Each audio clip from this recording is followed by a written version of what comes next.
ഈ പൊട്ടത്തിനെയും കണ്ടിട്ടാണല്ലോ ഭഗവാൻ ഇന്ന് പണിക്ക് പോണ്ടേ. എപ്പോഴും പറയാനുണ്ട് പണിക്ക് പോകുന്ന സമയത്ത് ഈ ചൂലും കൊണ്ട് മുന്നിൽ നിൽക്കരുത്.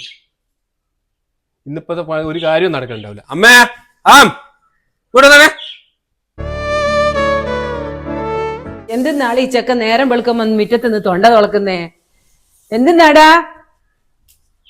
ഇങ്ങോട്ട്? ഞാൻ പറയില്ല ഈ ഭർത്താനം പറയുന്ന സാധനത്തിന് എന്റെ കണ്ണു മുന്നിൽ കൊണ്ട് നിർത്തരുന്ന് എവിടെയും പോന്നേരത്ത് ഇതിനെ കണ്ടുപോയാലോ അന്നത്തെ ഒരു കാര്യം നടക്കൂല. എന്റെ മോനെ ഇനി ഇത്ര ദുഷ്ടനായി പോയല്ലോ. ഇനിയും ഞാനും വിചാരിച്ചിട്ടല്ലോ ഓളൊരു മിണ്ടാ പ്രാണിയായി പോയ പടച്ചോൻ കൊടുത്ത വിധിയല്ലേ ഓക്ക്. അന്നേരം അതിന് മിണ്ടാവുന്ന അല്ലെങ്കിൽ അങ്ങ് ചങ്ക് പിടിച്ച് നോക്കി കൊന്നാ പോരനാ. ഇന്റെ കോടപ്പറപ്പല്ലടാ ഓള്. ഇനി എന്താടാ ഇങ്ങനെയായി പോയേ?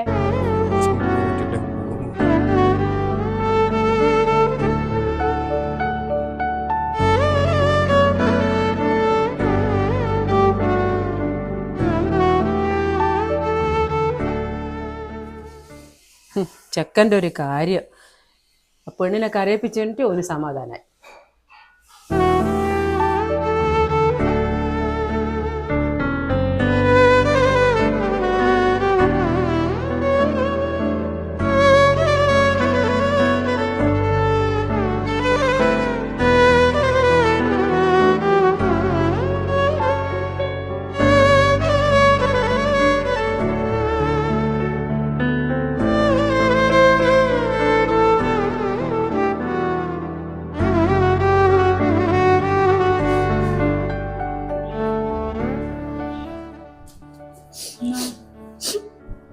എന്തിനാ കരയുന്നേ? കരയല്ല.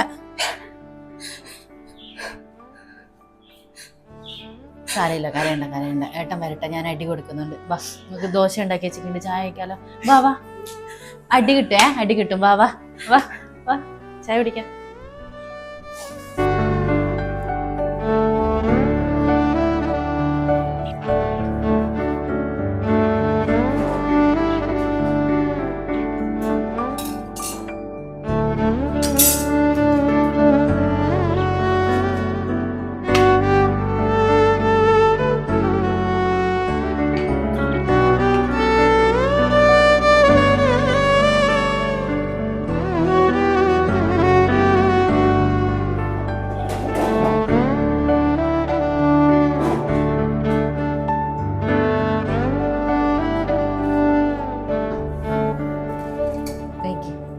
ഏട്ടൻ വന്ന് അടിക്കാന്ന് ഞാൻ പറഞ്ഞല്ലേ, പിന്നെ എന്തിനാ പിണങ്ങിയിരിക്കുന്നേ? വേഗം കഴിക്ക്.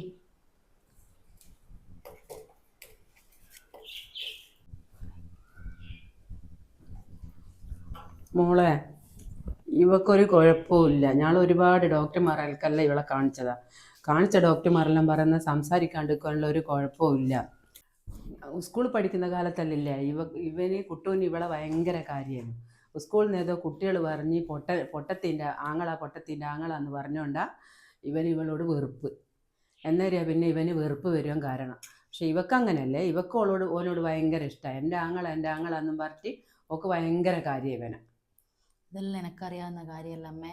ഞാൻ കല്യാണം കഴിഞ്ഞ അന്ന് മുതൽ കേൾക്കുന്നില്ല ഇതെല്ലാം. ഇത് പിന്നെ എന്നോട് പറയേണ്ട കാര്യമുണ്ടാ? എന്നാൽ ഓൻ്റെ ഒരു വർത്താനം ഇങ്ങനെ കേൾക്കുമ്പോൾ എന്നോട് അറിയാണ്ട് പറഞ്ഞോന്ന് എൻ്റെ മോളെ സങ്കടം കാണുന്നു. അതാ എന്നോട് ഇങ്ങനെ പറഞ്ഞോന്ന്. നിങ്ങൾക്ക് ഇന്ന് പണിയില്ല? നിങ്ങൾ പണിക്ക് പോകാൻ നോക്ക്, ഓളെ കാര്യം ഞാൻ നോക്കിക്കോളൂ. നിങ്ങൾ പോകാൻ നോക്ക്. എന്നാ ഞാൻ പോട്ടെ. കഴിക്കേ, ഇതെന്നാ ഇങ്ങനെ ആലോചിക്കുന്നേ?